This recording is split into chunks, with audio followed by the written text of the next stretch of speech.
रात का अंधेरा, घना जंगल और एक लड़की जो अपनी जान बचाने के लिए भाग रही थी। अगले ही पल उसे दौड़ाकर गोली मार दी गई। आखिर वो इस हालात में कैसे फंसी, ये जानने के लिए हमें कहानी में थोड़ा पीछे जाना होगा। 3 हफ्ते पहले मिसेस सोफी ओनेल अपने पति ग्रैहम ओनेल के साथ एक हाई प्रोफाइल पार्टी में गई थी।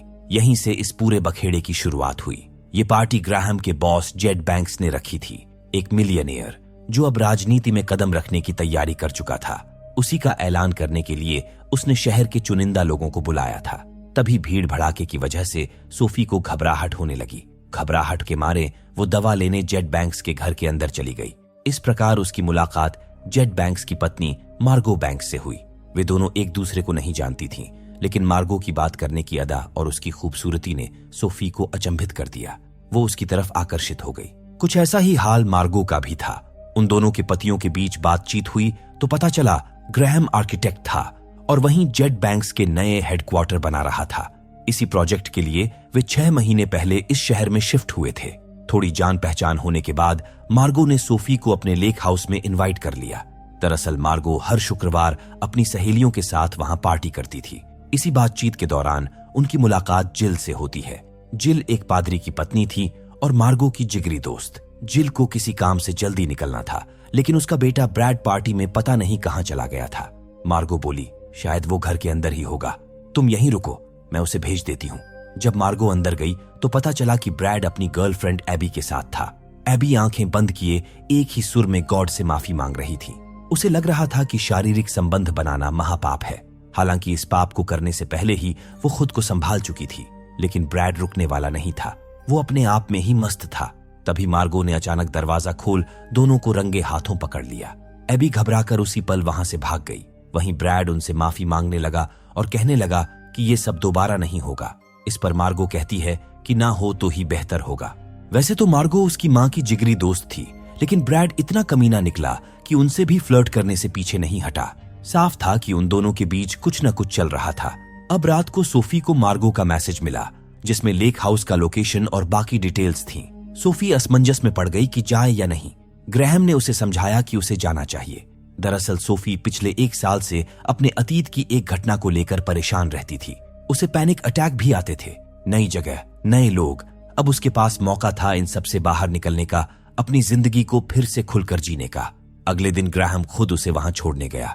छोड़ने से पहले उसे समझाता रहा कि खुलकर एंजॉय करना और ज्यादा सोचना मत।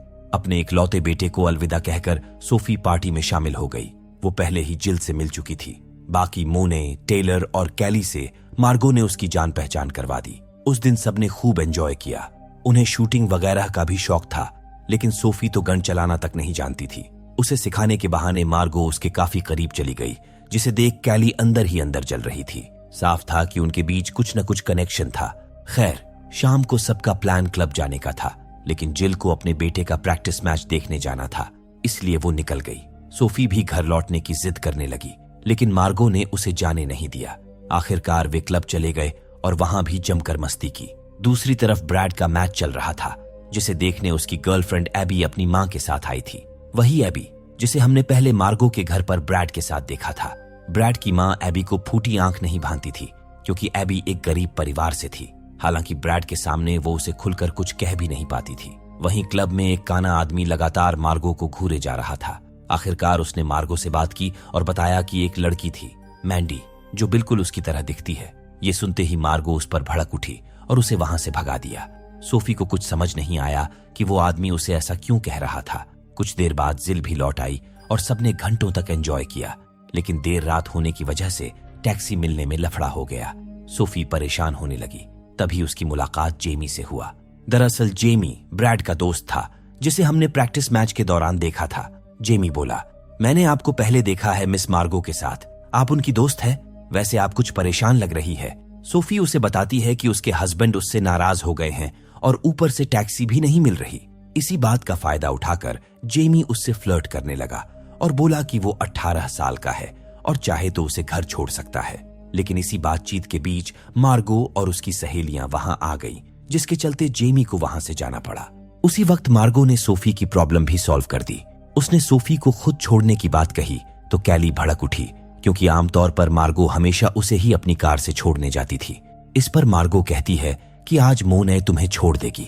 कैली का गुस्सा 7वें आसमान पर था। कहीं यही जलन सोफी की मौत की वजह तो नहीं बनी?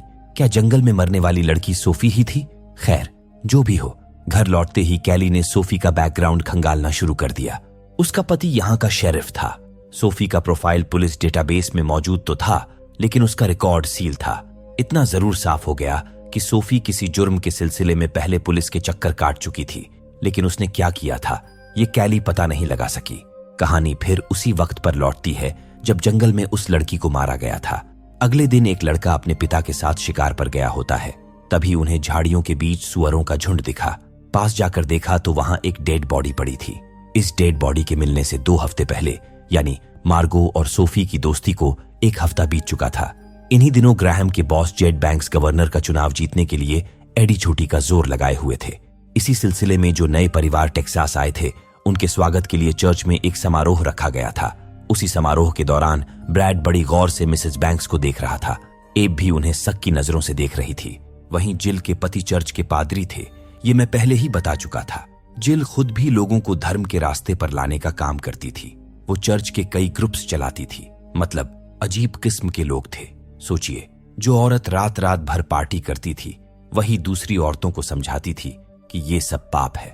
दूसरी तरफ वही काना आदमी जो मार्गो के पीछे पड़ा हुआ था, उसके लेक हाउस में घुस चुका था।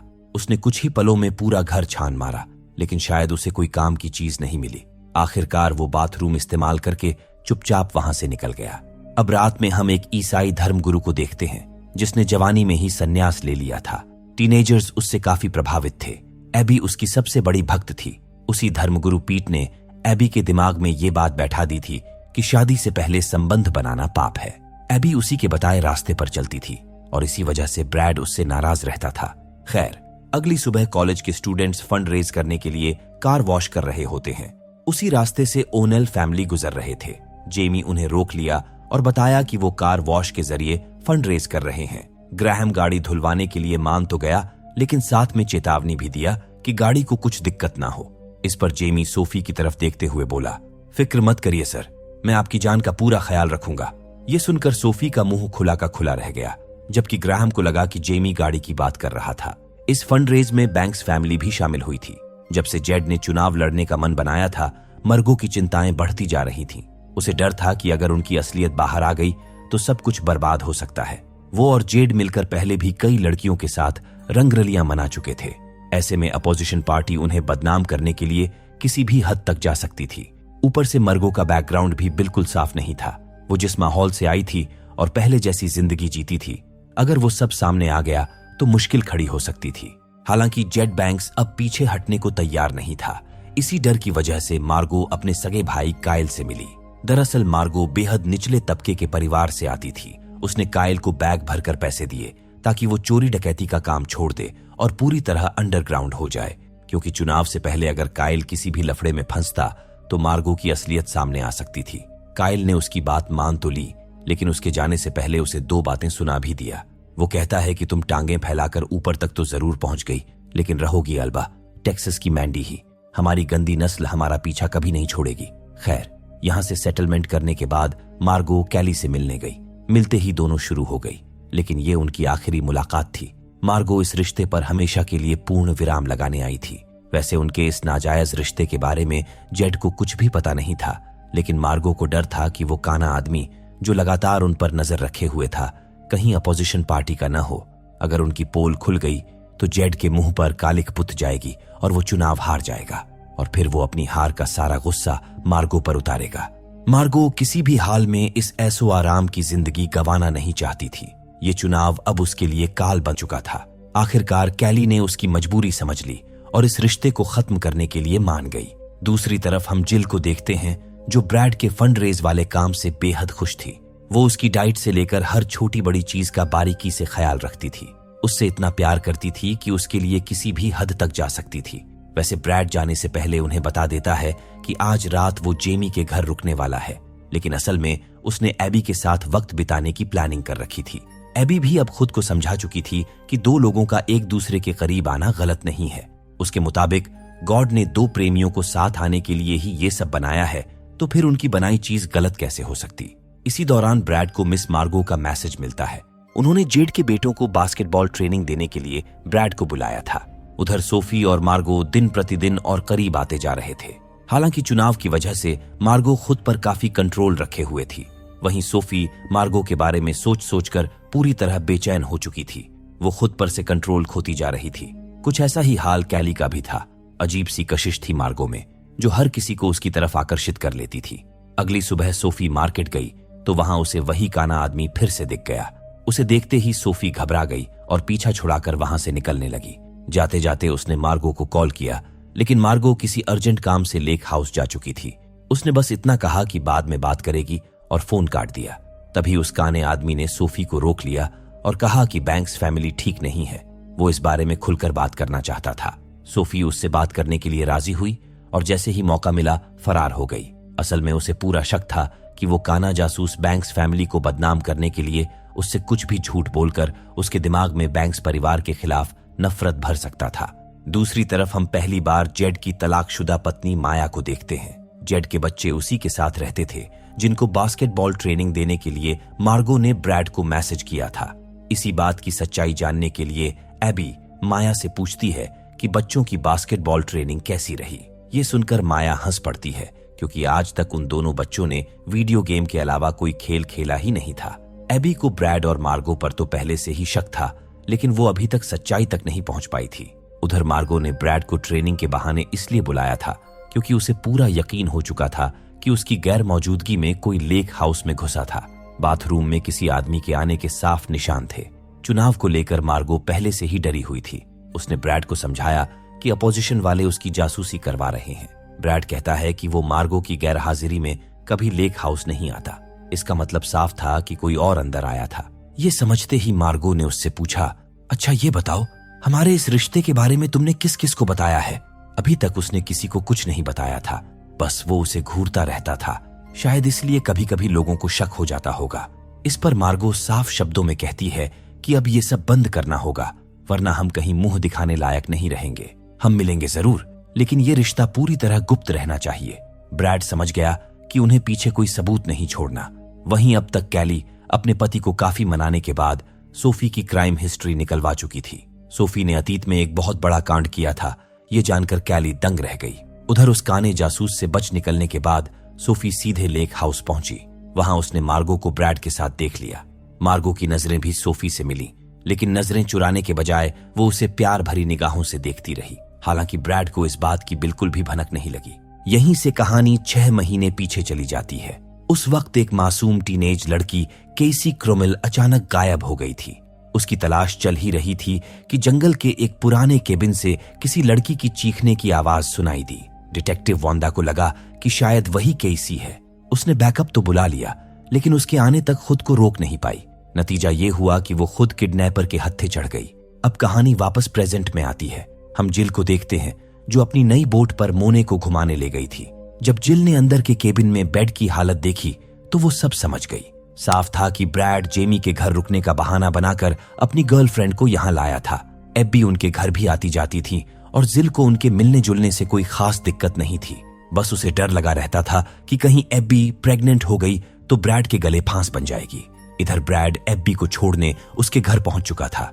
जाने से पहले एब्बी ने उससे पूछ लिया कि जेड के बेटे को बास्केटबॉल ट्रेनिंग देने वाली बात उसने झूठ क्यों बोली थी और झूठ बोलकर किससे मिलने गया था।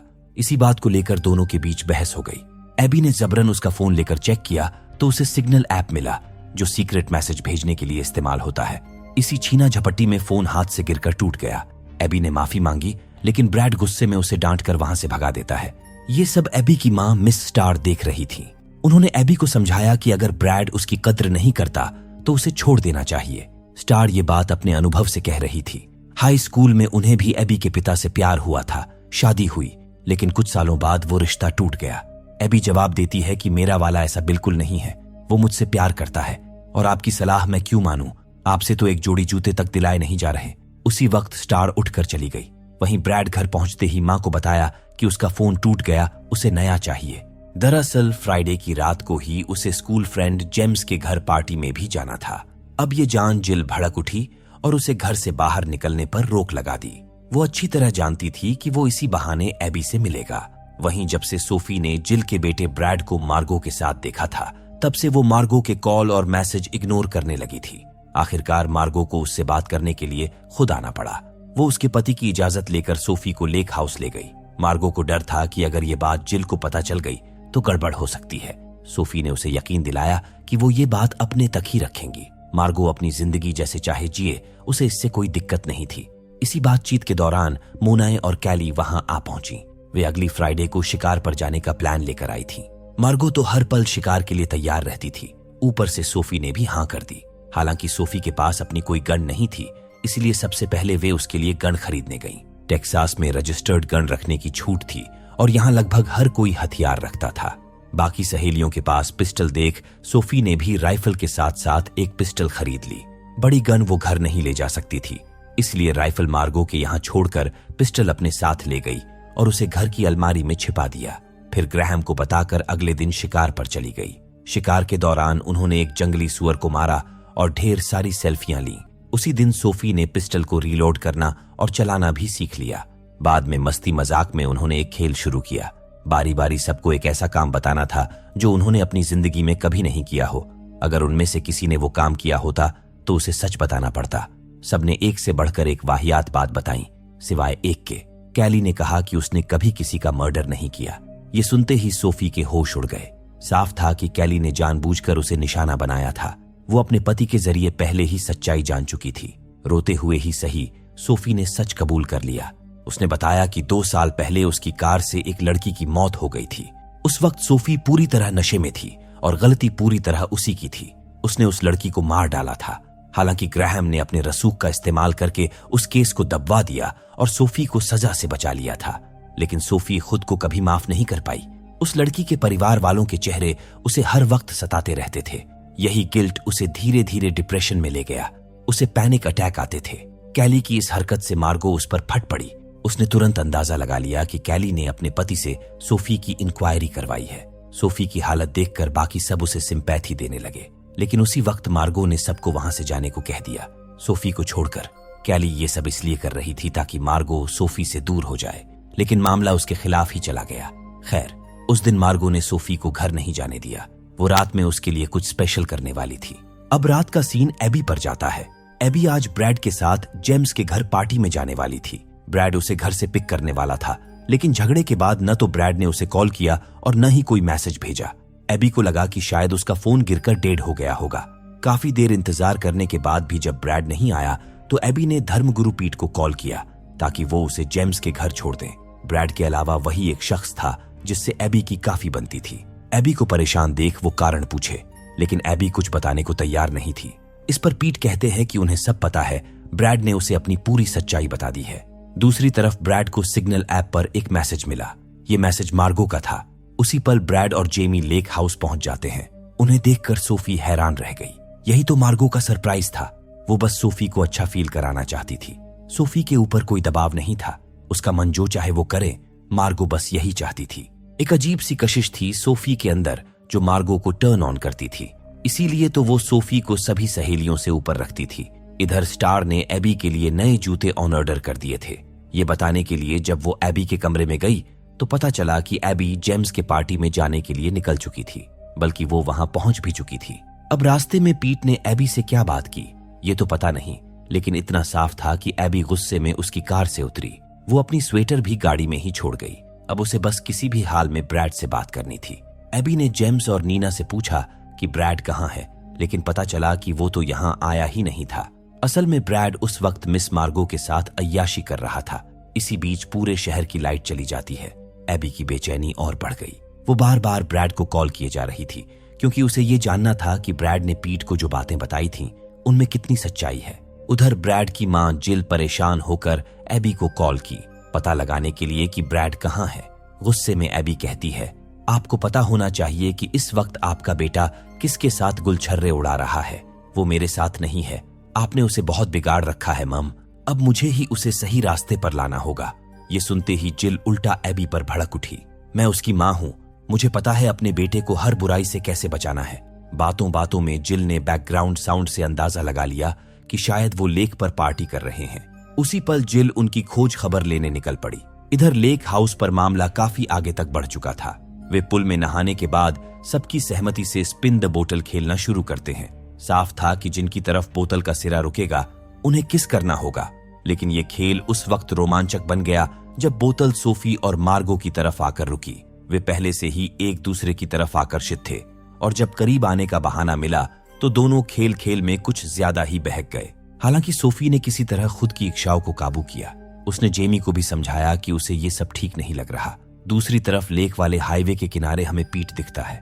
वो एबी की फोटो देखकर खुद को संतुष्ट कर रहा था। आप समझ सकते हैं वो कितना बड़ा ढोंगी था।